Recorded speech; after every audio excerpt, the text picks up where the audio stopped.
أعوذ بالله من الشيطان الرجيم بسم الله الرحمن الرحيم বিতাড়িত মরদুদ শয়তানের ওয়াসওয়াসা থেকে পানাহ চাই পরম করুণাময় আল্লাহ রাব্বুল আলামিনের নামে শুরু করছি। ألم نجعل الأرض مهادا والجبال أوتادا وخلقناكم أزواجا وجعلنا نومكم سباتا وجعلنا الليل لباسا وجعلنا النهار معاشا وبنينا فوقكم سبعا شدادا وجعلنا سراجا وهاجا وأنزلنا من المعصرات ماء ثجاجا لنخرج به حبا ونباتا وجنات ألفافا সাদাকাল্লাহুল আযীম। আমি আজকে যে আয়াতগুলি তেলাওয়াত করেছি এই আয়াতগুলির মধ্যে দেখা দৃষ্টান্তগুলি আল্লাহ চোখে দেখা দৃষ্টান্তগুলিকে আঙ্গুল দিয়ে দেখাচ্ছেন যে দেখো এইগুলি যে আল্লাহর পক্ষে সম্ভব, তিনি তোমাকে মৃত্যুর পরে জিন্দা করাও তার জন্য সম্ভব। সেজন্য তিনি বলছেন ألم نجعل الأرض مهادا والجبال أوتادا। এটা কি সত্য কথা নয় যে আমি তোমাদের জন্য এই পৃথিবীকে একটি বিছানা হিসাবে বানিয়ে দিয়েছি, আর এই পৃথিবীর উপরে পাহাড়গুলি দিয়ে পেরেকের মতো পাহাড়গুলিকে প্রথিত করে দিয়েছি। ওয়াখালাকনাকুম আজওয়াজা, এবং পৃথিবীর মানব বংশ অথবা যে কোনো প্রাণী এবং জন্তুর বংশ বৃদ্ধির জন্য তোমাদের স্ত্রী জাতীয় এবং পুরুষ জাতীয় জোড়ায় জোড়ায় সৃষ্টি করেছি।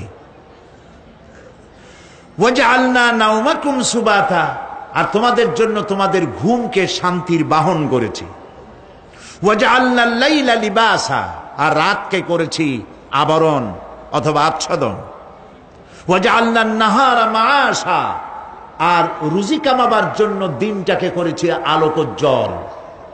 ওয়া বানাইনা ফাওকাকুম সাবআন শিদাদা, আর তোমাদের উপরে 7টি মজবুত আকাশ স্থাপন করেছি। ওয়াজআলনা সিরাজান ওয়াহাজা, আর তাতে একটি অতি উত্তপ্ত অতি উজ্জ্বল একটি বাতি সৃষ্টি করেছি। وأنزلنا من المعصرات ماء ثجاجا, এবং ঊর্ধ্ব দেশ থেকে অবিশ্রান্ত অবিরাম ভাবে বৃষ্টি বর্ষণ করি। কেন? লিনুখরিজা বিহি হাব্বান ওয়া নাবাতা, যাতে করে শস্য, শাক, সবজি, উদ্ভিদ আর নিবিড় বাগান সৃষ্টি করতে পারি। এই ছিল তেলাওয়াতকৃত আয়াতের শাব্দিক তর্জমা। আসুন এবার ব্যাখ্যায় চলে যায়। আল্লাহ পাক বলছেন দেখো এই পৃথিবীটাকে, এই জমিনটাকে একটি বিছানা হিসাবে আমি বিছায় দিয়েছি, শান্তিময় আবাস ভূমিতে পরিণত করে দিয়েছি এই পৃথিবীটাকে। আল্লাহ পাক বলছেন الذي جعل لكم الأرض مهدا وجعل لكم فيها سبلا لعلكم تهتدون, যিনি পৃথিবীকে তোমাদের জন্য দোলনা বানিয়ে দিয়েছেন আর সেখানে তোমাদের জন্য রাস্তা তৈরি করে দিয়েছেন যাতে তোমরা গন্তব্য খুঁজে পাও। সূরা নাবার মধ্যে আল্লাহ পাক পৃথিবীকে বলেছেন বিছানা, আর সূরা আয-যখরুফের মধ্যে বলেছেন দোলনা। পৃথিবীটাকে আল্লাহ কি বললেন? দোলনা। দোলনার মধ্যে শিশু যেমন শান্তিতে ঘুমায় থাকে, এই পৃথিবীটাকে তোমার জন্য শান্তিতে ঘুমাবার জন্য, চলাফেরা করার জন্য আমি এই পৃথিবীকে শান্ত করে দিয়েছি। সুবহানাল্লাহ। এবং গন্তব্যের জন্য, যাতায়াতের জন্য আমি রাস্তা বানিয়েছি। আপনি বলবেন রাস্তাগুলি তো আমরা বানাইছি গম দিয়া, ইট দিয়া, পাথর দিয়া। হ্যাঁ, আপনি বানাতে পারেন, রাস্তা আপনি বানাতে পারেন, কিন্তু যখন আপনারা কেউ বানান নাই তখন এই পথগুলি আল্লাহরই বানানো ছিল। বিশেষ করে পাহাড়িয়া এলাকায় কোন গভর্নমেন্ট গিরিপথ তৈরি করেছে বলেন তো দেখি? কে বানিয়েছে? আল্লাহ পাক তৈরি করেছেন। এই পথ তৈরি করেছে যাতে তোমরা তোমাদের গন্তব্যে পৌঁছতে পারো। মহা শূন্যে ভাসমান এই পৃথিবীটাকে আল্লাহ পাক আরামের জায়গা বানিয়েছেন, অথচ এই পৃথিবীর মধ্যে আছে কি তা কি আমরা জানি? এই পৃথিবী নামক গ্রহটি, এটি প্রতি ঘন্টায় ৬৬,৬০০ মাইল বেগে পৃথিবীটা ছুটে চলছে বন্দুকের গুলির মতো। প্রতি ঘন্টায় ৬৬,৬০০ মাইল গতিবেগে পৃথিবী ছুটছে। এর অভ্যন্তরে আছে আগুন, এর মধ্যে আছে পাথর। এই এমন মারাত্মক আগুন এই পৃথিবীর পেটের মধ্যে রয়েছে যে আগুন পাথরগুলো পুড়িয়ে লাভায় পরিণত করে দেয় এবং তা উদ্গীরণ করে আগ্নেয়গিরির আকারে উপচে পড়ে। এই পৃথিবীর মধ্যে এরকম আগুন আছে। এই পৃথিবীতে সর্বপ্রথম বিজ্ঞানীদের এই কনসেপশন আল্লাহ রাব্বুল আলামিন কোরআনের মাধ্যমে দুনিয়াবাসীকে দিয়েছেন। জগৎ একটা বা দুইটা নয়, বহুমাত্রিক জগতের কনসেপশন আল্লাহ পাক দিয়েছেন, অসংখ্য জগৎ। এই পৃথিবীর উপরিভাগে এক জগৎ, এর আভ্যন্তরীণ রয়েছে আর এক জগৎ, সাগরের ভেতরে রয়েছে এক জগৎ, সাগরের তলায় অন্য জগৎ। পৃথিবীর মহাশূন্যে গ্যালাক্সি, ইউনিভার্সাল মহাশূন্যের ভিতরে যা কিছু রয়েছে তার মধ্যে রয়েছে অসংখ্য জগৎ। জগৎ একটি নয়, অসংখ্য জগৎ রয়েছে। পৃথিবীর মাটির তলায় কত আগুন, সেই দৃশ্য আমি চোখে দেখেছি যখন আমি ভেসুভিয়াস পাহাড় দেখেছি, পৃথিবীর বড় আগ্নেয়গিরি। আল্লাহ পাক জাহান্নামের আগুনের ইন্ধন করবেন মানুষ আর পাথর। ওয়াকুদুহান নাস ওয়াল হিজারা, পাথর আর মানুষ হবে জাহান্নামের আগুনের ইন্ধন। পৃথিবীর মাটি থেকে 3 মাইল উঁচা ভেসুভিয়াসের পাহাড়ের উপরে। ভেসুভিয়াস পাহাড় কোথায় বলতে পারেন?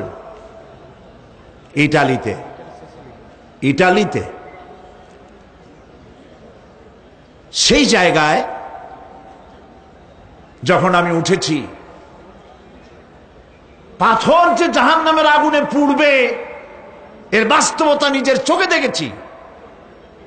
পাথরগুলি আগুনে পুড়ে লাভার মতো হয়ে পাহাড়ের উপর থেকে আলকাতরার মতো গলে গলে পাহাড়ের চতুর্দিকের 12 কিলোমিটার এলাকার জনপদকে ধ্বংস করে দিয়েছে। ইটালিতে আরো একটি জায়গা আছে যেটার নাম সিসিলি। সেখানেও একটি জীবন্ত আগ্নেয়গিরি আছে, যেটা আগুন এখনো জ্বলতেছে, যে কোনো মুহূর্তে এ আগুন ছড়িয়ে পড়তে পারে। কাজেই পৃথিবীর মধ্যে একদিকে রয়েছে, এর মধ্যে রয়েছে আগুন, রয়েছে পাথর গলায়া লাভা বানাবার মতো বিরাট শক্তি। সেই পৃথিবীটাকে আল্লাহ পাক এতটা শান্ত করে রেখেছেন, তোমরা যেন নিশ্চিন্তে এর কোলে দোলনার ভিতরে শিশু যেমন ঘুমায়, এই পৃথিবীটাকে তোমার জন্য দোলনা বানিয়ে দিয়েছি। তাও আমরা সুবহানাল্লাহ বলবো না? সুবহানাল্লাহ। বন্দুকের গুলির চাইতেও দ্রুতগামী এই পৃথিবী ছুটছে। সেই পৃথিবীকে বিনা দ্বিধায় আমরা খুঁজছি, সেটাকে চিরে ফেলছি এবং তার পেট থেকে রিজেক হাসিল করছি। ঠিক কিনা বলে? আল্লাহ রাব্বুল আলামিন সূরা আন-নামলের মধ্যে বলছেন, أَمَّنْ جَعَلَ الْأَرْضَ قَرَارًا وَجَعَلَ خِلَالَهَا أَنْهَارًا وَجَعَلَ لَهَا رَوَاسِيَ وَجَعَلَ بَيْنَ الْبَحْرَيْنِ حَاجِزًا। আর তিনি এই পৃথিবীর অবস্থান লাভের উপযোগী করে আল্লাহ পাক তোমার জন্য তৈরি করে দিয়েছেন এবং এর মধ্যে নদ নদী আল্লাহ পাক সৃষ্টি করে দিয়েছেন। পাহাড়গুলিকে গেড়ে দিয়েছেন, আর পানির মধ্যে দুটি ধারা আল্লাহ সৃষ্টি করেছেন। পানির মাঝখানে একটা অন্তরাল সৃষ্টি করেছেন। এটি একটা তো আবিষ্কার হয়েই গেছে, সেটি হলো প্রশান্ত মহাসাগরের ভেতরে 4000 কিলোমিটার লম্বা, 2500 কিলোমিটার চওড়া প্রশান্ত মহাসাগরের ভিতরে একটি বিশাল এলাকা পাওয়া গেছে, যেটার পানি অত্যন্ত সুমিষ্ট সুমধুর, আর এর বাইরের পানিগুলি অত্যন্ত লবণাক্ত। সূরা আর রহমানের মধ্যে আল্লাহ পাক বলেছেন, মারাজাল বাহরাইনি ইয়ালতাকিয়ান বাইনাহুমা বারযাখুন লা ইয়াবগিয়ান ফাবিআইয়ি আলাই রাব্বিকুমা তুকাযযিবান। দুটি সমান্তরালে পানি প্রবাহিত হয়ে যাচ্ছে, দুটি ধারা।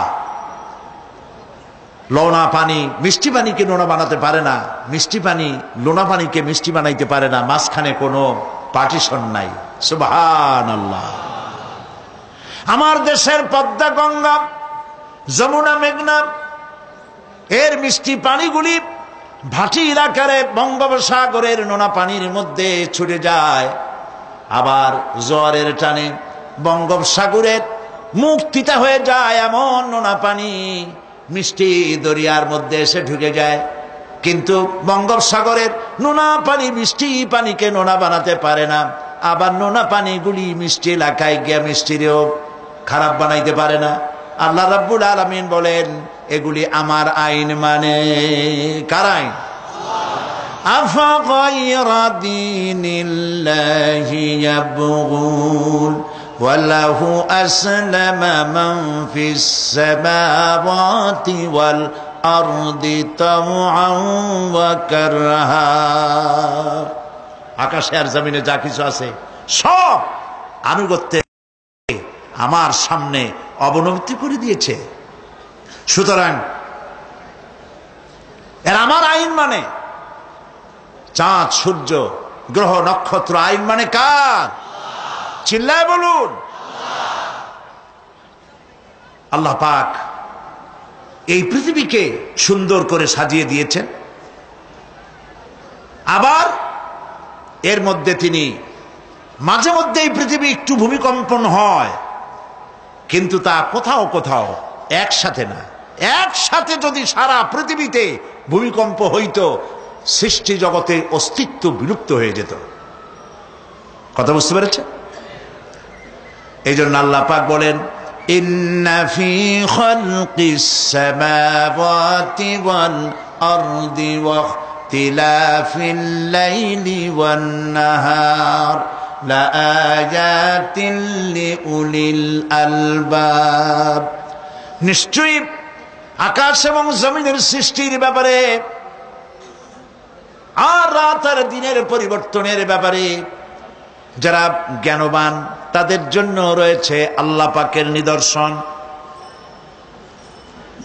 এই ঘূর্ণায়মান পৃথিবী নিয়মিত ঘুরছে, সূর্যের কাছে চলে যাচ্ছে, আবার দূরে সরে আসতেছে। আর এই ঘূর্ণায়মান আসে বলে, সূর্যের কাছে যায় আর আসে বলে এক এলাকায় রাত হয় আর এক এলাকায় দিন হয়। এখন বাংলাদেশে রাত 8:45, আর ঠিক একই সময় আমেরিকার নিউ ইয়র্কে এখন দিনের 9:45। যদি এরকম অবস্থা না হতো, তাহলে এক এলাকার প্রাণীগুলি বাঁচত, অন্য এলাকার প্রাণীগুলি ঠান্ডায় ফ্রিজ হয়ে যেত।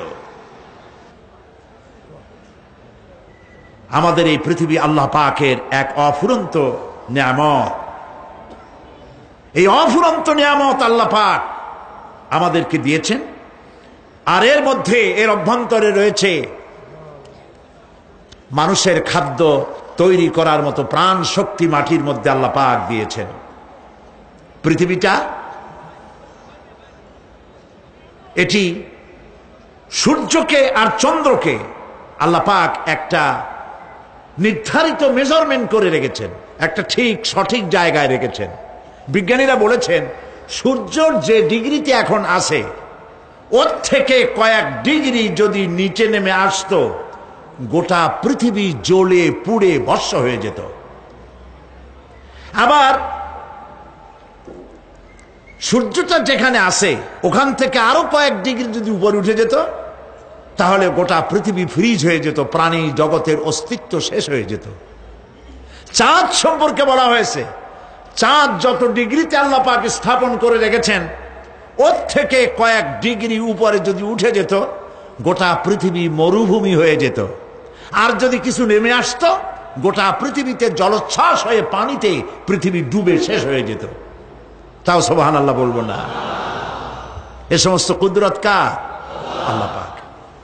আল্লাহ রাব্বুল আলামিন এরপরে বলছেন ওয়াল জিবালা আওতাদা, মাটিকে বানালাম বিছানা, আর এই বিছানাকে এটা যেন তোমাকে নিয়ে নড়াচড়া করতে না পারে সেই জন্য আমি পাহাড়গুলি পেরেকের মতো গেড়ে দিলাম। এখানে আছে যে পাহাড়কে পৃথিবীর মধ্যে পেরেকের মতো গেড়ে দিছি। কেন দিছি সেটি এসছে অন্য আয়াতে। আল্লাহ রাব্বুল আলামিন বলেন وَأَلْقَى فِي الْأَرْضِ رَوَاسِيَ أَن تَمِيدَ بِكُمْ, আল্লাহ পাক বলেন তিনি জমিনে পর্বতের নোঙ্গর, পর্বতের পেরেক রকম করে এই পৃথিবীর মধ্যে গেড়ে দিয়েছেন যেন পৃথিবীটা তোমাকে নিয়ে যেন হেলাদোলা করতে না পারে। এই পাহাড় পৃথিবীর ভারসাম্য রক্ষা করেছে। পাহাড়গুলি আজকে মানুষেরা কাটা শুরু করেছে ইন্ডাস্ট্রি বানাবার জন্য, বাড়িঘর বানাবার জন্য। পাহাড় যারা কাটছেন আত্মঘাতী কাজ করতেছেন। প্রকৃতির ভারসাম্য, এনভায়রনমেন্ট নষ্ট তো আমরাই করতেছি, ঠিক কিনা বলেন? কারা নষ্ট করতেছে? আমরা নিজেরাই করতেছি, আত্মঘাতী কাজ করছি। এই পৃথিবীতে কত পাহাড় দরকার, কত গাছ দরকার, কত পানি দরকার, সে কথা কে বলতে পারবেন? বলেন সবাই। আল্লাহ পাকের যা কিছু তিনি সৃষ্টি করেছেন সেগুলির উপরে হস্তক্ষেপ করা, কিছু কিছু জিনিসের উপরে হস্তক্ষেপ করা মারাত্মক আত্মঘাতী। পাহাড়গুলি দিয়ে এই সুউচ্চ পাহাড় শুধু খিল বানায় রাখছেন আল্লাহ, পেরেক বানায় রাখছেন, শুধু তাই নয়, এই পাহাড়ের উপরে পানি জমে থাকে বরফ হইয়া। আমরা যখন প্লেনে যখন যাই, ঢাকা এবং চিটাগং যে ফ্লাইটগুলি আসা যাওয়া করে এগুলি 9,000, 10,000, 11,000 ফিট দিয়ে উচ্চতায় উড়ে আসে। কিন্তু আমরা যখন ইন্টারন্যাশনাল ফ্লাইটে উড়ি তখন সেগুলি চলে 35 থেকে 40,000 ফিট পর্যন্ত উচ্চতায় উড়ে যায়। পৃথিবী যে কত সুন্দর তা প্লেনে উঠলে বোঝা যায়। আর বাংলাদেশ যে কত সুন্দর মনোরম তা দেশের উপর থেকে প্লেনে উঠতে গেলে দৃশ্য দেখে, নয়ন অবিরাম দৃশ্য দেখে সেজদায় মাথা নত হয়ে আসে।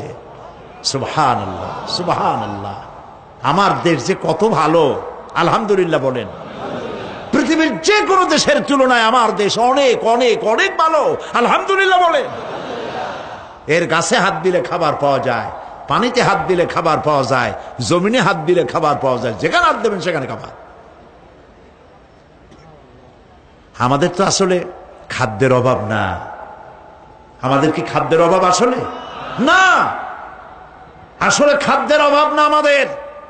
আমাদের সব আছে, বিশাল বনজ সম্পদ আছে। কাপ্তাই, রাঙ্গামাটি, বান্দরবন যে দেখেন বনজ সম্পদ কাহাকে বলে। খুলনার ফরেস্ট এরিয়া যে দেখেন বনজ সম্পদ কারে বলে। রয়েছে বনজ সম্পদ, রয়েছে খনিজ সম্পদ, রয়েছে পশু সম্পদ, রয়েছে মৎস্য সম্পদ, রয়েছে পানি সম্পদ, সর্বোপরি রয়েছে মানব সম্পদ। সব আছে। তাহলে মরি কেন? মরি সৎ লোকের অভাবে। আল্লাহ রাব্বুল আলামিন এই পৃথিবীতে মানুষগুলিকে সুন্দর করে সৃষ্টি করে তার খাওয়া, চলা ফেরা, ওঠা বসা সব কিছুকে একটি নিয়মতান্ত্রিক পদ্ধতিতে পরিচালিত করেছেন। এটা বুঝলে পরে কল্যাণ, না বুঝলে অকল্যাণ। আসল বক্তব্য ছিল কি? পাহাড়। প্লেনে ওড়ার সময় দেখেছি রাশিয়ার উপর থেকে যখন উড়ে যায়, টার্কি, ইটালি, আফ্রিকা দেশসমূহের উপর দিয়ে যখন উড়ে যায়, তখন দেখতে পাই নিচে পাহাড়ের মাথাগুলি সাদা ধপধপ করছে। প্রথমে তো বুঝি নাই যেগুলি কি, পরে জিজ্ঞেস করে জেনেছি। যখন প্রথম বিদেশে গেছি তখন বুঝি নাই, তারপরে বুঝতে পারলাম এ হলো আল্লাহ পাকের সেই কথা যে পাহাড়ের উপরে আমি পানি জমায় রাখি। এই জমাকৃত পানি সূর্যের তাপে গলাইয়া পাহাড় থেকে পাদদেশে নামাইয়া ফসল উৎপাদিত করি, যেখানে বৃষ্টি সম্ভব নয়। মানে বৃষ্টি যেখানে দেওয়ার প্রয়োজন নাই, সম্ভব নয় তা না, আল্লাহর কাছে অসম্ভব বলে কিছু নাই। কিন্তু কোথাও আল্লাহ পাক বৃষ্টি দিয়ে দেন, কোথাও সাগরের পানি, কোথাও খালের পানি, কোথাও নদীর পানি, কোথাও পাহাড়ের পানি দিয়ে এভাবে ব্যবস্থা করে দেন। এনভায়রনমেন্ট এগুলি নষ্ট করে ফেলছে। একটা দেশ আছে যার নাম, একটা মহাদেশ যার নাম অ্যান্টার্কটিকা। এই অ্যান্টার্কটিকা মহাদেশে কোনো মানুষ নাই, আছে শুধু পেঙ্গুইন। কি আছে কন্ত? পেঙ্গুইন। শুধু বরফ আর বরফ। এগুলি জমা করে রাখার মধ্যে রয়েছে আল্লাহ পাকের বিশেষ কুদরত, যা আল্লাহ পাক মানুষের জন্য তৈরি করে রেখেছেন। মানুষ বুঝতে পারে না। এনভায়রনমেন্ট নষ্ট করে ফেলার পরে এই বরফগুলি গড়ে যাচ্ছে, নষ্ট হয়ে যাচ্ছে। এরপরে আল্লাহ পাক বলছেন, وَخَلَقْنَاكُمْ أَزْوَاجًا, আর এই পৃথিবীর বংশধারাকে, সৃষ্টি ধারাকে ঠিক রাখার জন্য আমি তোমাদেরকে জোড়ায় জোড়ায় সৃষ্টি করেছি। সুবহানাল্লাহ। প্রত্যেকটি প্রাণীর ভিতরে স্ত্রী জাতীয়, পুরুষ জাতীয় আছেই, আছে কিনা বলেন? এমন একটা নামকরণ যেখানে শুধু পুরুষ, নারী নাই, স্ত্রী জাতীয় নাই, আছে নাকি? নাই। বংশধারা বৃদ্ধি করার জন্য প্রত্যেকটি প্রাণী আল্লাহ পাক বলছেন জোড়ায় জোড়ায় বানাইছি, তোমাদেরকেও আমি জোড়ায় জোড়ায় বানিয়েছি। আর কি করেছি? আল্লাহ পাক বলছেন,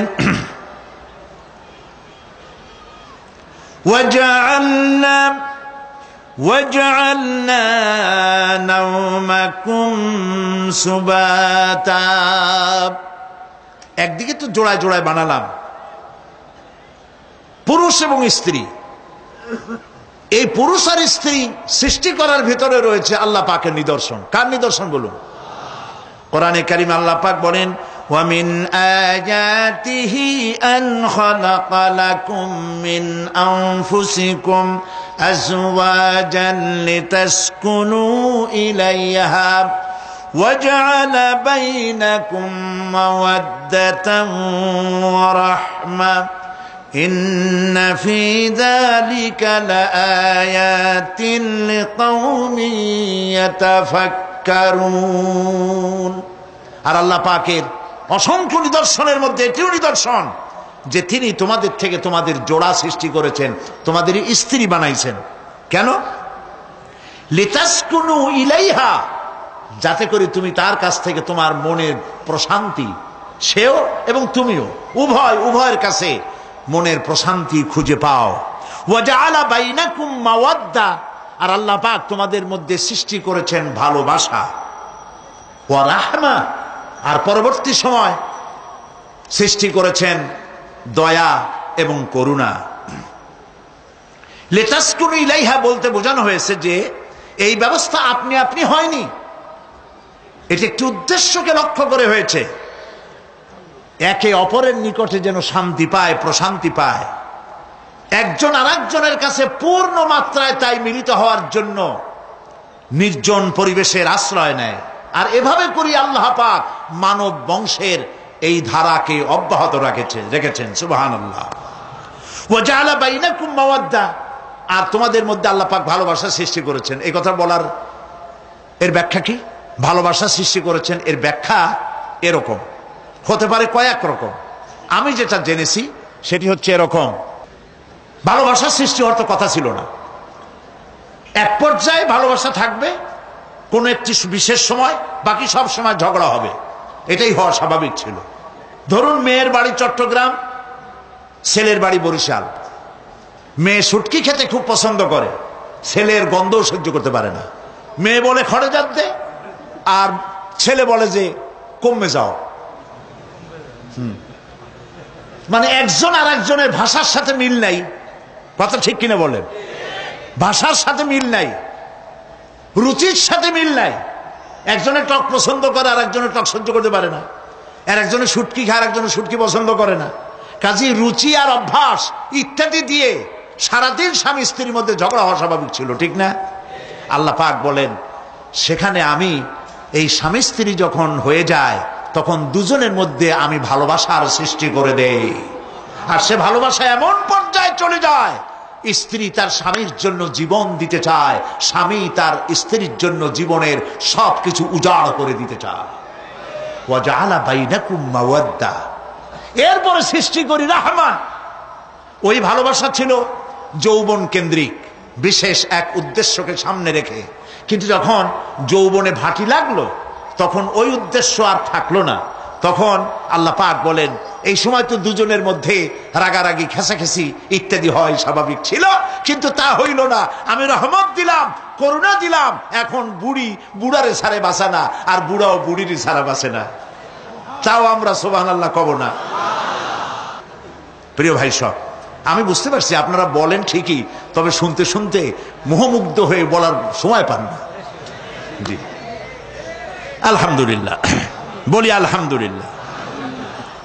তো আল্লাহ রাব্বুল আলামিন পরস্পর পরস্পরের মধ্যেই ভালোবাসা সৃষ্টি করলেন। এটি আল্লাহ পাকের আয়াত। এটা আল্লাহ পাকের কি বলুন? আয়াত মানে কি? নিদর্শন। এরপরে রাব্বুল আলামিন বলেন ওয়াজআলনা নাওমাকুম সুবাতা, আর আমি তোমাদের জন্য ঘুমকে করেছি শান্তির বাহন। মানুষের অঙ্গ প্রত্যঙ্গ প্রত্যেকটির কাজ ভিন্ন, প্রকৃতিও ভিন্ন। চোখ দেখে, কান শোনে, জিহ্বা স্বাদ গ্রহণ করে, নাক শোনে, নাক শোখে, মস্তিষ্ক চিন্তা ভাবনা করে। এ হলো প্রকৃতি। আর প্রত্যেকটি অঙ্গ প্রত্যঙ্গের রুচি আলাদা, কর্তব্যের মধ্যে বিরাট বৈষম্য। যেমন চোখ রঙিন এবং সুন্দর জিনিস দেখতে ভালোবাসে, ঠিক কিনা? বলেন ঠিক কিনা?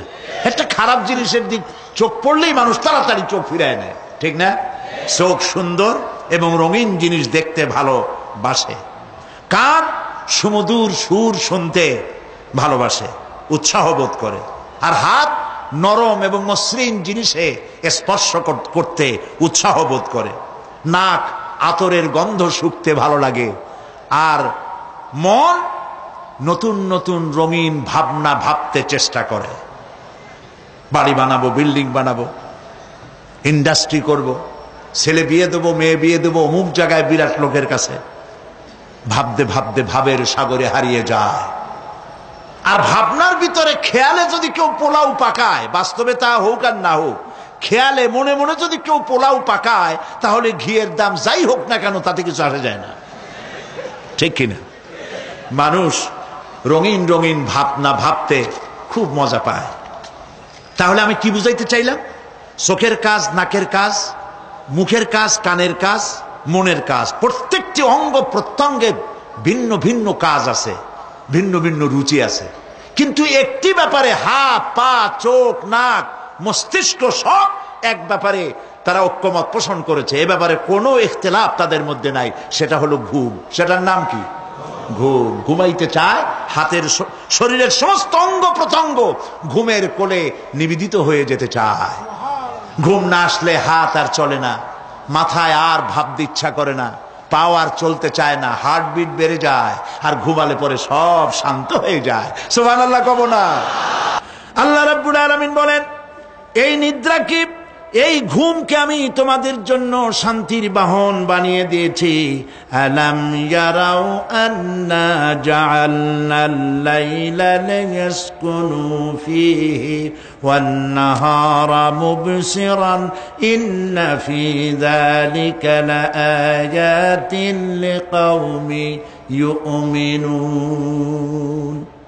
তারা কি আল্লাহ পাকের এই কুদরতের কথা চিন্তা করে না, যে আমি রাতের আধার দিয়ে ধরনীর বুক ছেয়ে দেই, দিনের উজ্জ্বলতা, কোলাহল, গাড়ির আওয়াজ, ভ্যাঁ ভোঁ আওয়াজ হচ্ছে, কলকারখানা আওয়াজ হচ্ছে, সূর্যের বিরাট তাপ, ঘুম আসে না। সারাদিন কাজ করার পর শরীরের আরাম দেওয়ার জন্যে রাতের একটি কালো চাদর পৃথিবীর উপরে আমি বিছায় দেই।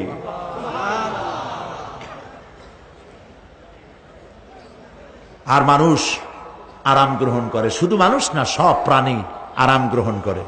সুবহানাল্লাহ। এবং এরপরে দিনের আলো দিয়ে উদ্ভাসিত করি, যেন বিশ্রামের পর নতুন করে আবার কাজের সমস্ত উদ্দীপনা নিয়ে নতুন করে কাজে ঝাঁপিয়ে পড়তে পারে। কয়েক ঘন্টা অথবা সারাদিন হাড় ভাঙা খাটুনি খেটেছে, রিক্সা চালায়ছে, গাড়ি চালায়ছে, আড়াই মনের বস্তা মাথায় করে টেনেছে, চিন্তা ভাবনা করেছে। এরপরে যখন এই লোকটি কয়েক ঘন্টা মাত্র নিদ্রা গেল, আরাম পেল, মস্তিষ্ক হালকা হয়ে গেল, হার্টবিট কমে গেল, হাতের পায়ের কর্মোদ্দীপনা বেড়ে গেল, নতুন করে আবার কাজ করার জন্য সুযোগ এসে গেল। দুনিয়ার মানুষকে কর্মক্ষম রাখার জন্য আল্লাহ পাক ঘুমকে বানিয়েছেন নিয়ামত। সুবহানাল্লাহ বলেন। ওয়ামিন আয়াতিহি মানামুকুম বিল্লাইলি ওয়ান নাহারি ওয়াবতিগাউ মিন ফাদলি। আল্লাহ পাক বলেন, তোমাদের রাত আর দিনের বেলায় নিদ্রা যাওয়া, এবং এটাই হচ্ছে তার অনুগ্রহ। রাত আর দিনের নিদ্রা যাওয়ার পরে আমার অনুগ্রহ অর্থাৎ রিজেক তালাশ করার জন্য শরীরের ভিতরে, মনের ভিতরে, হাত পায়ের মধ্যে কর্মের উদ্দীপনা আমি তোমাদের দিয়ে দেই। মহাবিজ্ঞানী আল্লাহ রাব্বুল আলামিনের এই বিশাল কুদরত এবং দয়া, যে মানুষকে তিনি ক্লান্তি দূর করার জন্য তিনি ঘুম দিয়েছেন, আলহামদুলিল্লাহ বলি। অনেক মানুষ আছে ঘুমাইতে পারে না, ঘুমাবার জন্য ফেনার গান খায়, ঘুমাবার জন্য ভ্যালিয়াম খায়, সিডাক্সিন খায়, রিল্যাক্সিন খায়, কত অক্সিজেন, অক্সিজেন, কত কিছু খায়, তারপরেও ঘুম আসে না। এই ঘুম যার আসে না, বিরাট নিয়ামত থেকে বঞ্চিত। ঘুম একটি নিয়ামত, আলহামদুলিল্লাহ বলি, আলহামদুলিল্লাহ বলি। বিশাল নিয়ামত ঘুম। আল্লাহ যে সমস্ত নিয়ামত আমাদের জন্ম থেকে শুরু করে এ পর্যন্ত বডির মধ্যে দিছেন, মৃত্যুর আগে আল্লাহ যেন একটিও কেড়ে না নেন, বলি আমিন। আল্লাহ রাব্বুল আলামিনের পরে বলেন, ওয়াজআলনাল লাইলা লিবাসা ওয়াজআলনান নাহারা মাআশা। আর রাতকে করেছি আচ্ছাদন, আবরণ, দিনকে রুজি কামাবার জন্য ব্যবস্থা করে দিয়েছি। দিনের বেলা রুজি কামাবেন, দিনের বেলায় ঘুমায় থাকবেন না। বহুত মানুষ আছে সকালবেলায় ঘুম দিল, 12টা 1টা বাজে গেল। উর্দুতে ছোটবেলায় পড়েছিলাম, জিসনে সোয়া উসনে খোয়া, যে ঘুমাইলো সব সর্বনাশ করলো। অসময় ঘুমানো, অসময় ঘুমানো, সর্বনাশ হয়ে যাবে সব। এই জন্য আল্লাহ পাক বলেছেন, দিনটারে বানাইছি রুজি কামাবার জন্য। রুজি কামাও, রুজি কামানো এটা একটা ইবাদত। রুজি কামানো কি? হালাল রুজি কামাবেন, ইবাদত। আপনি যে আপনার স্ত্রীকে একটা ব্লাউজ কিনে দেন, কাপড় চোপড়, প্রয়োজনীয় কসমেটিক্স কিনে দেন, আপনি যে বাজার ঘাট করেন, সব হালাল পয়সা যদি হয়, সাদকা দেওয়ার মতো সমান সওয়াব হবে। রুজি কামাইতে হবে, এটা আল্লাহ পাকের হুকুম, রুজি কামাও। ফাইদা কুদিয়াতিস সালাত ফান্তাশিরু ফিল আরদ ওয়াবতাগু মিন ফাদলিল্লাহ। সুবহানাল্লাহ বলেন। নামাজ যখন শেষ হয়ে গেল, ফাইদা কুদিয়াতিস সালাত, নামাজ যখন শেষ হয়ে গেল, ফান্তাশিরু ফিল আরদ, তখন জমিনে ছড়িয়ে পড়ো আর আমার অনুগ্রহ, রিজক অনুসন্ধান করো। সুবহানাল্লাহ। মসজিদে বসে বসে খালি তসবিহ টিপতে থাকো না, কাজের সময় কাজ করো। অফিস থেকে বলে আসছে জোহরের নামাজ পড়তে যাই, জোহরের নামাজ পড়িয়ে তারপর নফল পড়া শুরু করছে, এরপরে দোয়া দুরূদ পড়া শুরু করছে। 1 ঘন্টা অফিসের সময় নষ্ট করেছেন। ফরজ নামাজ, সুন্নত নামাজ পড়তে যতটুকু লাগবে, এর থেকে বেশি সময় নিলে বেতন হালাল হবে না। আপনি মিথ্যা কথা বলে, মিথ্যা ছুটি নিয়ে দিনের কাজ করতে পারেন না। আপনার রুজি হালাল হইতে হবে। আপনার নফল নামাজ পড়া দরকার, রাত পড়ে আছে, রাতের বেলা গিয়ে জনমের মতো নফল পড়েন, কে নিষেধ করবে? মনে থাকবে কথা? প্রিয় ভাই সব, হযরত ওমর ফারুক রাদিয়াল্লাহু তাআলা আনহু তিনি একবার মসজিদ নববীর মধ্যে দেখলেন ফজরের সময়, জোহরের সময় তিনি দেখলেন ফজরে যাদের দেখলাম এক জায়গায় বসা ৫-৭টা লোক, জোহরে তো তাদেরই দেখতেছি, আসরের সময় দেখলেন ওইখানে বসা, মাগরিবেও দেখলেন, এশায়ও দেখলেন। এশার নামাজের পর তিনি প্রশ্ন করলেন, তোমরা কারা? বলল যে আমরা হলাম দূরের থেকে আসছি, মসজিদে নববী শ্রেষ্ঠ মসজিদ, এখানে বসে বসে আল্লাহর জিকির আজগার করি। তো আল্লাহর জিকির আজগার করো, নামাজ পড়ো, খাও কি? কাজে কিছু লোক আছে ওরা মেহেরবানি করে রান্না করে আনিয়া আমাদের খাওয়াইয়া যায়। হযরত ওমর ফারুক রাদিয়াল্লাহু তাআলা আনহু বললেন, তাহলে তো তোমার চাইতে, তোমরা যে কয়জন এখানে বসে ইবাদত করো, তোমাদের চাইতে ওই ব্যক্তি অনেক উত্তম যে নিজে রুজি কামাই করে তোমাদের খাওয়ায় যায়, তোমরা তো অলস। শুনে রাখো, নামাজের সময় ছাড়া আগামীকাল এই জায়গায় যদি বসা দেখি, ব্যাট মারে বাইর করে দেবো মসজিদ নববী থেকে। ইসলাম কাজের প্রতি উদ্দীপনা দিয়েছে, ইসলাম কাজের ট্রেনিং দিয়েছে। সুবহানাল্লাহ বলে কাজ করো আর খাও, বসে বসে বাপের বোঝা হইও না। প্রিয় ভাই সব, এরপরে আল্লাহ পাক বলছেন, وَبَنَيْنَا فَوْقَكُمْ سَبْعًا شِدَادًا, আর তোমাদের উপরে আমি তোমাদের উপরে শক্ত মজবুত 7টি আকাশ সৃষ্টি করেছি। সুবহানাল্লাহ। এর থেকে বেরিয়ে যাওয়ার কোনো উপায় নাই, এটা ফাটল ধরাবারও কোনো উপায় নাই। এবং এই আকাশটাকে আমি আবার সুন্দর করে সাজায় রাখছি, নয়ন অভিরাম দৃশ্য সার্বক্ষণিক ভাবে আমি রেখেছি, রাতের আধারে যা দেখা যায়। সেটা কি? আল্লাহ রাব্বুল আলামিন বলেন, ইন্না যায়্যানাস সামাআদ দুনিয়া বিজিনাতিনিল কাওয়াকিব, এই দুনিয়ার আকাশ খানিকে তারকা প্রদীপ দিয়া সাজায় রেখেছি মনের মতো। দেখো তুমি তাকাইয়া, কি সুন্দর করে আকাশকে সজ্জিত করে রেখেছি।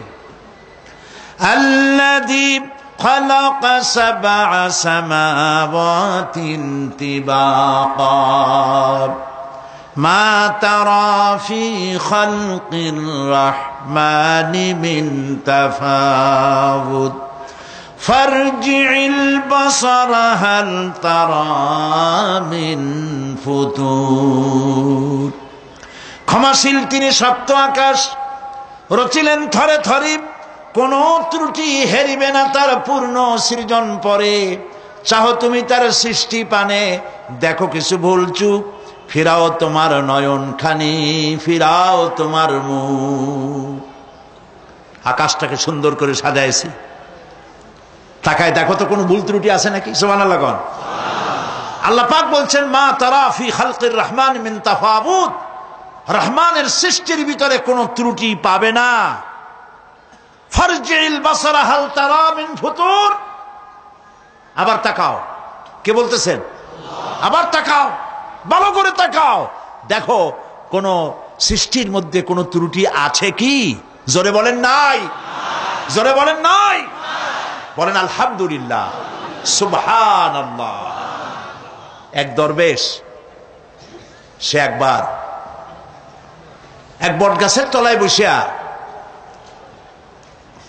এই আয়াত পড়তেছিলেন। এই আয়াত পড়ে তার মনে উঠলো, আল্লাহ পাক বলছেন হাল তারা মিন ফুতুর, দেখো কি কোনো ভুল চুক, আবার তাকাও। তো সে দেখে ভুল ত্রুটি তো ধরবার উপায় নাই, আল্লাহ তোমার সৃষ্টির মধ্যে কোনো ত্রুটি নাই, তবে একটা জিনিস আমার কাছে একটু বেকায়দা লাগে। সেটা কি? সে বলছে যে আল্লাহ, এই যে বট গাছ, বিশাল গাছ, যেমন গাছ ফলটা তো ওই রকম হয়নি, তাল গাছটা যেমন ফলটাও ওই রকম, নারকেল গাছটা যেমন ওই রকম, বেল গাছটা যেমন ফলটা ওই রকম, চালতাটা যেমন ফলটা ওই রকম, ঠিক না? কিন্তু এত বড় বট গাছ ফল একেবারে একটু একটু। দরবেশ সাহেব শীত হয়ে শুয়ে শুয়ে এগুলি চিন্তা করতেছিলেন। হঠাৎ করে একটা বটের ফল, আধা পাকা ফল, অনেক উপর থেকে বৃন্তচ্যুত হয়েছে দরবেশ সাহেবের নাকের ডগার উপরে টস করে পড়ছে। পড়ার সাথে সাথে নাক জ্বলিয়ে উঠছে।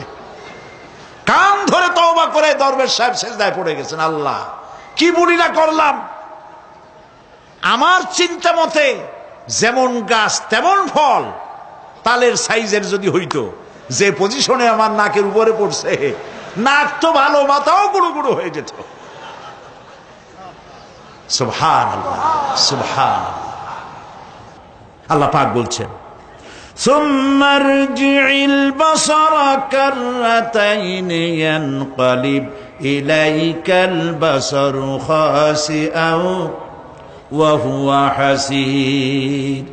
অক্ষমহীন দৃষ্টি তোমার সৃষ্টিতে পাবে ফাঁকি, ফিরাও তোমার নয়ন খানি, ফিরাও কাঙ্গালাখি। আমার সৃষ্টি নৈপুণ্যতার দিকে যতবার তাকাও না কেন, আমার সৃষ্টির ভিতরে কোনো ত্রুটি তুমি দেখতে পাবে না। এই জন্য নবীজি বলেছেন, আল্লাহ রাব্বুল আলামিনের সৃষ্টির কলা কুশলতার প্রতি কেউ যদি একবার গবেষণা করে, একটা ঘন্টাও যদি কেউ চিন্তা করে, কয় ঘন্টা?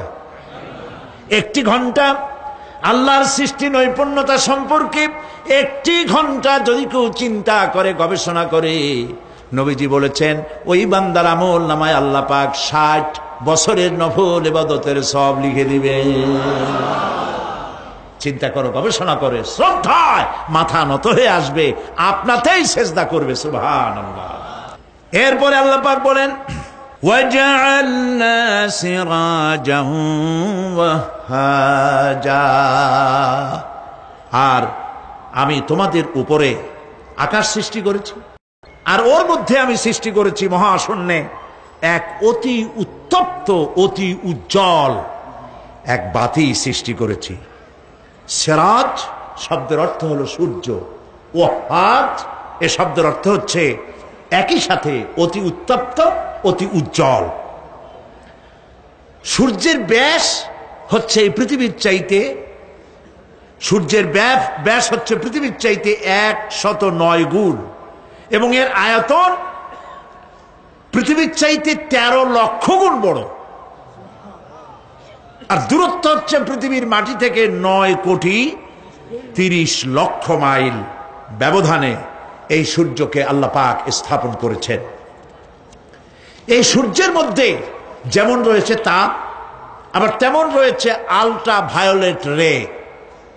সূর্যের মধ্যে অনেক কিছু আছে, এখনো বিজ্ঞানীরা তা আবিষ্কার করতে পারে নাই। এর মধ্যে কল্যাণধর্মী জিনিসও আছে এবং অকল্যাণ জাতীয় কিছু জিনিস আছে। সেটা কি কারণে, সেটা আল্লাহ ভালো জানেন, আমরা জানি না। আমরা মনে করি অকল্যাণ, আল্লাহ জানেন ওর মধ্যে কি কল্যাণ আছে। যেমন সাপের বিষ, আমরা সাপ দেখলেই মারি, কিন্তু সাপ আপনাকে ক্ষতি না করলে আপনি মারবেন কেন? আর যদি ক্ষতি করার মনে হয়, ক্ষতির মতো মনে হয়, মেরে ফেলে দিন। এটা বলা হয়েছে হাদিস শরীফে, ক্ষতিকর মনে হলে মেরে ফেলে দিন। কিন্তু সাপ তার বিষের মধ্যে মানুষের জীবন রক্ষাকারী ওষুধ সাপের বিষ দিয়েই তৈরি হয়। সূর্যের মধ্যে অকল্যাণ ধর্মী যা আছে সেটা কেন, এটা আমরা জানি না। এখন অকল্যাণ ধর্মী যে জিনিসটাকে বিজ্ঞানীরা মনে করেন, সেটার নাম হলো আলট্রা ভায়োলেট রে, অতি বেগুনি রশ্মি। এই অতি বেগুনি রশ্মি, এটার অ্যাকশন হচ্ছে এই যে প্রাণী জগতের মধ্যে যদি এটা লাগে, এসে পড়ে, পৃথিবীতে যদি স্পর্শ করে, তাহলে ক্যান্সার সহ নানাবিধ দুরারোগ্য ব্যাধিতে গোটা পৃথিবী ছড়িয়ে পড়বে। ওই আলট্রা ভায়োলেট রে যাতে পৃথিবীর মাটি স্পর্শ করতে না পারে, সেজন্য আল্লাহ রাব্বুল আলামিন ওজোন স্তর তৈরি করেছেন। OZONE, ওজোন, ওজোন স্তর তৈরি করা আছে যাতে করে ওই রেটা পাস করতে না পারে। সেই রেতে বিজ্ঞানীরা লক্ষ্য করেছে, রেতে ফাটল ধরেছে। সূর্য কত দূরে? 9,30,00,000 মাইল দূরে। মানুষেরা, বিজ্ঞানীরা টের পেয়েছে যে ওজোন স্তরে ফাটল ধরেছে। সুবহানাল্লাহ। আল্লাহ পাক বলছেন, ওয়ামা উতীতুম মিনাল ইলমি ইল্লা কালিলা তোমাদেরকে খুব সামান্যতম জ্ঞান আমি দান করেছি। সামান্য জ্ঞান দিয়ে গেছে কদ্দুর দেখেন, সুবহানাল্লাহ বলেন। চিন্তায় শ্রদ্ধায় মাথা নত হয়ে আসবে। এগুলি যদি হয় সাধারণ জ্ঞান, ছোট্ট জ্ঞান, সামান্যতম জ্ঞান, তাহলে আমার আল্লাহ সুবহানাহু ওয়া তাআলার জ্ঞান কত অসীম, কত অনন্ত, কত চিরন্তন। সুবহানাল্লাহ। সে আল্লাহ রাব্বুল আলামিন ওজোন স্তরকে রেখেছেন, ওটা ক্র্যাক করেছে। কেন ক্র্যাক করেছে? ক্র্যাক করেছে এনভায়রনমেন্ট নষ্ট করার কারণে। আমরা গাছ কেটেছি, যত গাছ কেটেছি তত গাছ লাগাই নেই। টেলিভিশনে যে গাছ সম্পর্কিত যে বিজ্ঞাপনগুলি দেওয়া হয়, এগুলি নিছক কোন বিজ্ঞাপনের উদ্দেশ্যে বিজ্ঞাপন নয়, এগুলি বাস্তব। নবী করিম সাল্লাল্লাহু আলাইহি সাল্লাম গাছ কাটতে নিষেধ করেছেন। প্রয়োজনে কাটুন, প্রয়োজনে, বিনা প্রয়োজনে আপনি গাছের পাতাও ছিঁড়বেন না, প্রয়োজনে গাছটাও কেটে ফেলতে পারেন। পাতা ছিঁড়বেন না কেন? যেহেতু প্রত্যেকটি পাতা আল্লাহ রাব্বুল আলামিনের জিকির করছে। এই গাছগুলি কেটে কেটে প্রকৃতির ভারসাম্য আমরা নষ্ট করেছি। গাছ আমাদের বন্ধু। আমরা বাতাস থেকে অক্সিজেন গ্রহণ করি, অক্সিজেনকে কার্বন ডাই অক্সাইড করে ছেড়ে দেই। কার্বন ডাই অক্সাইড হচ্ছে প্রাণী জগতের জন্য বিষ।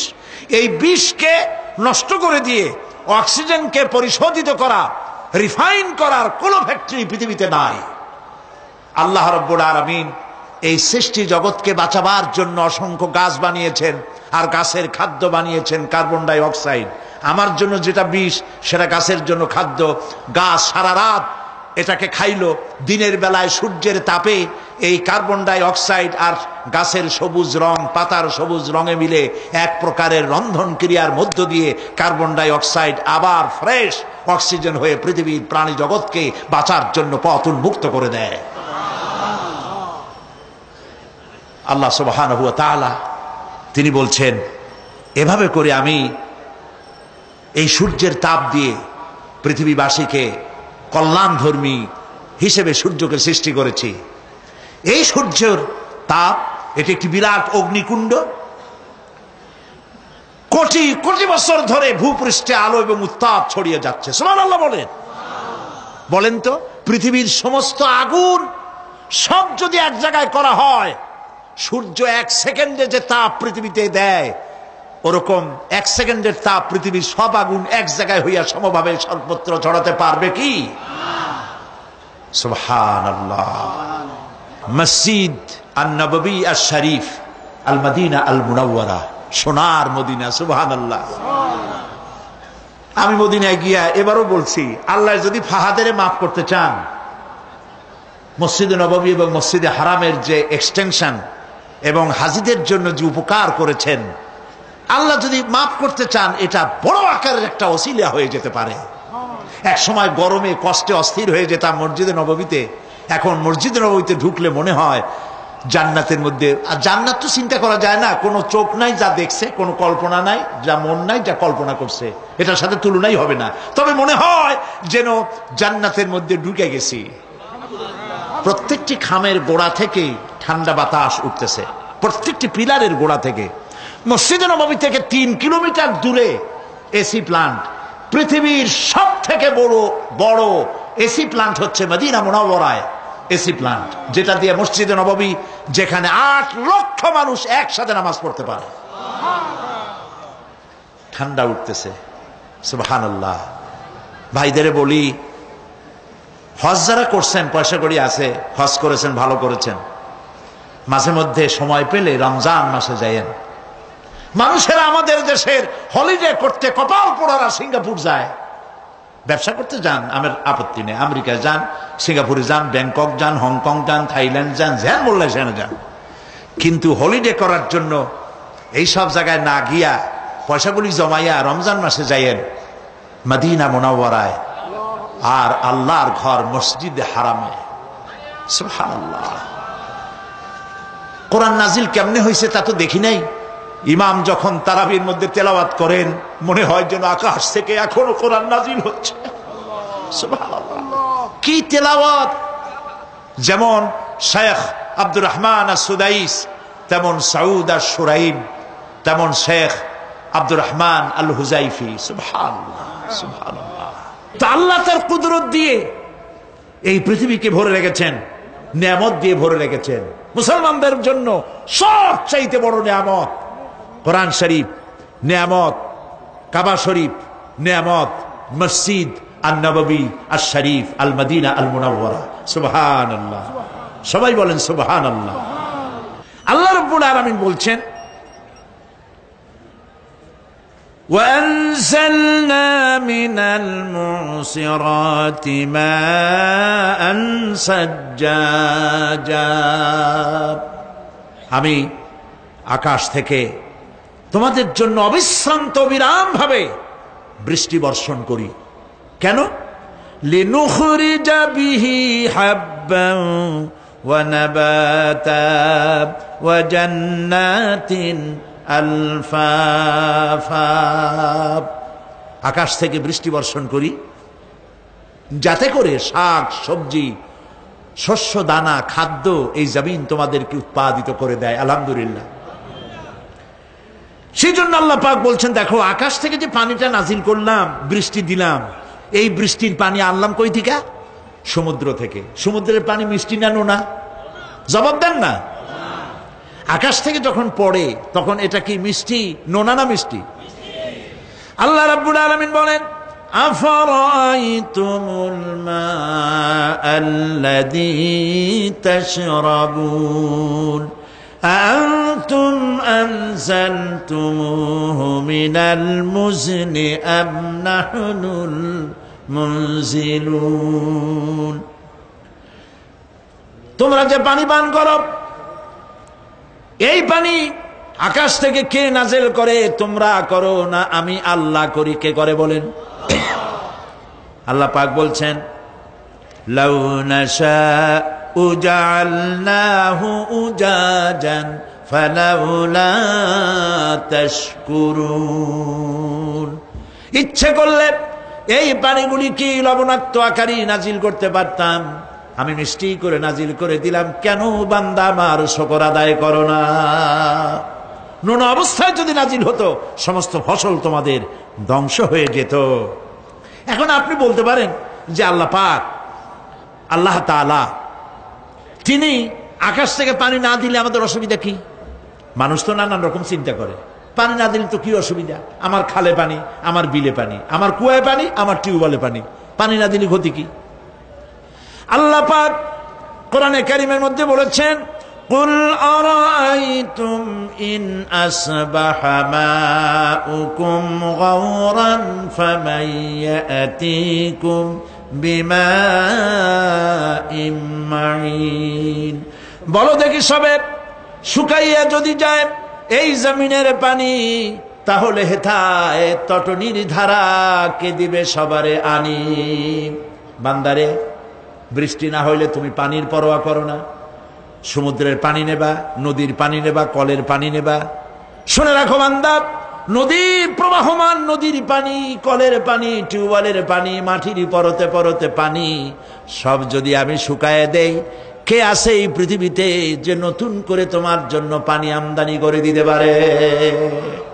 পারে কেউ? কেউ পারে না। এই পানি দিয়ে আমি তোমাদের জন্য ফসল ফলাই। লিনুখরিজা বিহি হাব্বান ওয়া নাবাতা।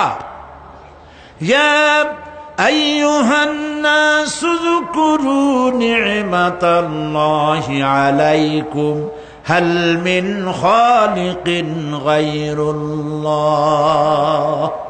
হে মানব সকল, স্মরণ করো আল্লাহ পাকের ওই নিয়ামতকে। ওই আল্লাহ ছাড়া তোমাদের কি এমন কেউ আছে? কোন আল্লাহ, কোন রিজিক দাতা? ইয়ারযুকুকুম মিনাস সামাই ওয়াল আরদ, যিনি আকাশ এবং জমিন থেকে তোমাদেরকে রিজিক দিতে পারেন। লা ইলাহা ইল্লা হুয়া, ওই আল্লাহ ছাড়া কেউ নাই। ফাআন্না তুফাকুন, যাও কই? কেন বিভ্রান্ত হও? আল্লাহ পাক আকাশ থেকে পানি দিলেন, জমিনের ফসল উৎপাদন করে দিলেন, আর এরপরে আল্লাহ পাক বলেন, ওয়া জান্নাতিন আলফাফা, আর ঘন সন্নিবদ্ধ নিবিড় বাগান বানায় দিলাম। সুবহানাল্লাহ বলেন। এখানে আল্লাহ পাক কি কি বললেন?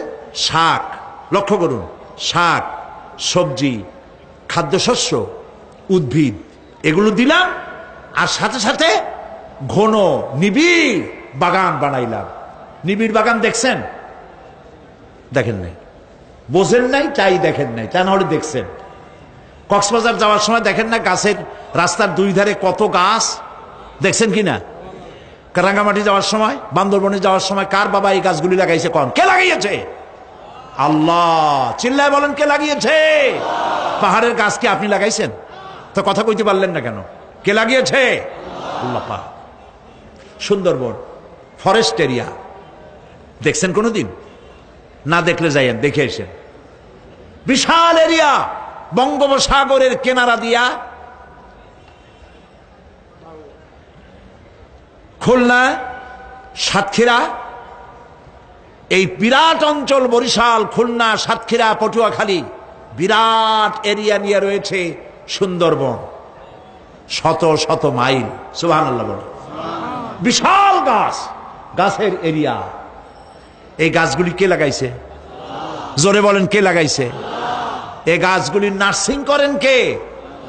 একটা জিনিস দেখে আমি অবাক হয়ে গেছি, সেটা হলো এখানে বহু রকমের গাছ আছে। সুন্দরী কাঠ, পশুরি, বাইন, গেওয়া, গোল, অনেক রকমের গাছ আছে। যেখানে সুন্দরী গাছ, সব সুন্দরী গাছ। যেখানে গেওয়া, যেখানে বাইন, যেখানে গোল, গোলপাতা, সব সেখানে সেইগুলাই। অথচ কেউ যে গাছগুলি লাগাই দিয়ে আসে নাই। আরেকটা অসুবিধা, আরেকটা জিনিস হচ্ছে, জোয়ারের সময় এই এলাকা ডুবে যায়, 1 হাত 1.5 হাত পানি হয় গাছের গোড়ায়। যে ফলগুলি পড়ছিল গাছ দিয়া, এই ফলগুলি ভাটির টানে চলে গেল, নিচে নেমে গেল, নদীতে নেমে গেল, আবার জোয়ারের টানে উঠে আসলো, পানিতে ভেসে ভেসে ফলগুলি ভারী হয়ে গেল, এক সময় ভাটির টানে আর গেল না। এই গাছগুলিকে, সুন্দরী গাছের মধ্যেই সুন্দরী ফল, বাইনের মধ্যে বাইনের ফল, কে সাজাইয়া এই সুন্দর বাগানগুলি বানাইলো? চিল্লায় বলো। ওয়া জান্নাতিন আলফাফা, ঘন নিবিড় সন্নিবদ্ধ বাগান আমি সৃষ্টি করেছি। সুবহানাল্লাহ বলে। এই গাছগুলি মানুষেরা জন্মের খাওয়া খায়। বন বিভাগে যারা দায়িত্বে থাকে মনে করে শ্বশুরের লাগানো গাছ, বাজানের লাগানো গাছ, সমানে কাটে চোরের মতো বিক্রি করে। এরা ডাকাত, এরা চোরের চাইতেও নিকৃষ্ট, যারা গাছ চুরি করে। আল্লাহ পাক জানেন মানুষের খাসলাত। এই ফরেস্ট বিভাগে, বন বিভাগে যারা চাকরি করেন, সব খারাপ আমি তা বলবো না, ভালো মন্দ মিলেই আছে। কিছু আছে জন্মের খাওয়া খায়, ঘুষ খায়, আর গাছগুলো বেচে ছাড়িয়ে দেয়, সর্বনাশ করে দেয়। আল্লাহ পাক তার মানসা, তার মর্জি মোবারক হচ্ছে এই যে গাছগুলি যেন বংশ অনুক্রমে পৃথিবীর মানুষ বছরের পর বছর, শতাব্দীর পর শতাব্দী, সহস্রাব্দীর পর সহস্রাব্দী যেন ভোগ দখল করতে পারে। সেজন্য আল্লাহ রাব্বুল আলামিন এই বন জঙ্গল রক্ষা করার জন্য নিজস্ব গার্ড বাহিনী রেখে দিয়েছেন।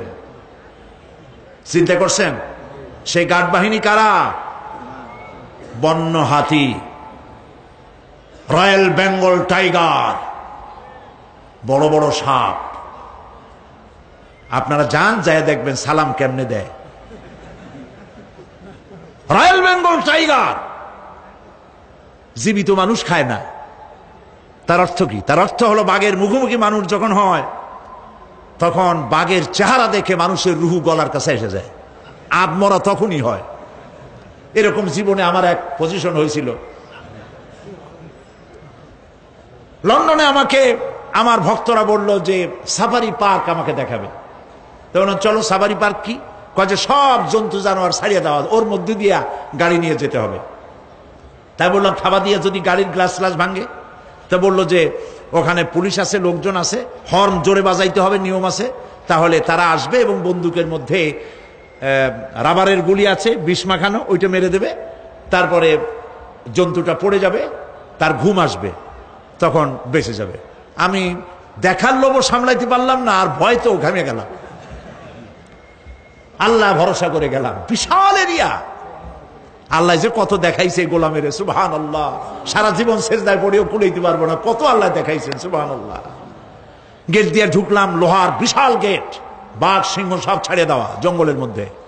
তা আমরা গেছিলাম একটা ভালো সময়, সকালবেলা সেখানে সব গোস্ত, বড় বড় গোস্ত, এগুলো খাইতে দিছে। প্রাণীরা সব গোস্ত খাওয়ায় ব্যস্ত।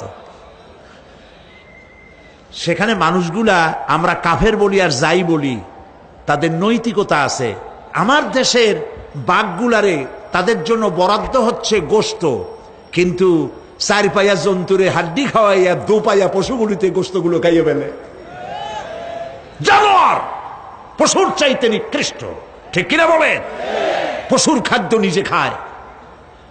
যাই দেখেন আমাদের দেশের চিড়িয়াখানাগুলির অবস্থা, বাঘ শুকায় গেছে, হরিণ শুকায় গেছে, সিংহ শুকায় গেছে। তার তো শুকাবার কথা না। ওরে কে খাওয়ায় জঙ্গলে? কে খাওয়ায়? আল্লাহ পাক খাওয়ান, সুবহানাল্লাহ। এত বড় বড় গোস্তের টুকরা এক একটা বাঘে পেয়েছে। বাঘ একটারে নিয়ে গাছে উঠছে, আর একটা টানাটানি করতেছে, আর আমরা গাড়ি নিয়ে আসতে যাচ্ছি। এক বাঘ তার ওই গোস্ত ফালায় থুয়ে আমাদের দিকে আগায় আসতেছে।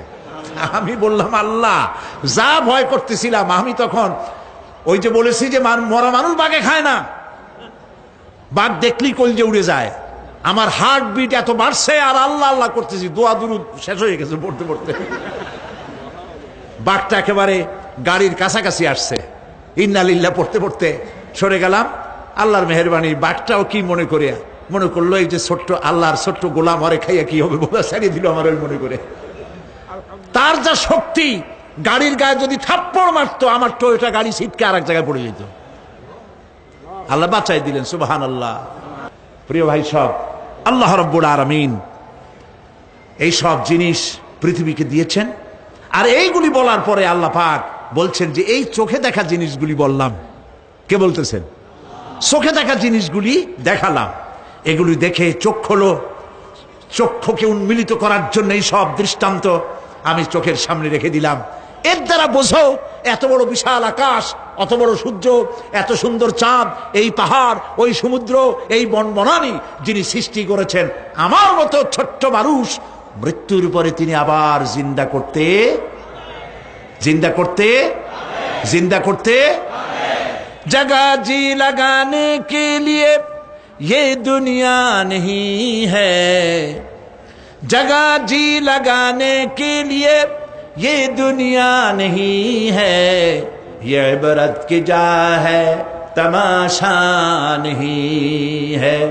এই পৃথিবী খেল তামাশা করার জায়গা না, দেখো আর শেখো আল্লাহ পাকের অপূর্ব সৃষ্টি, নৈপুণ্যতা, কলা কুশলতা দেখো, আর সেজদা দিয়ে আল্লাহ রাব্বুল আলামিনের শুকরিয়া আদায় করো।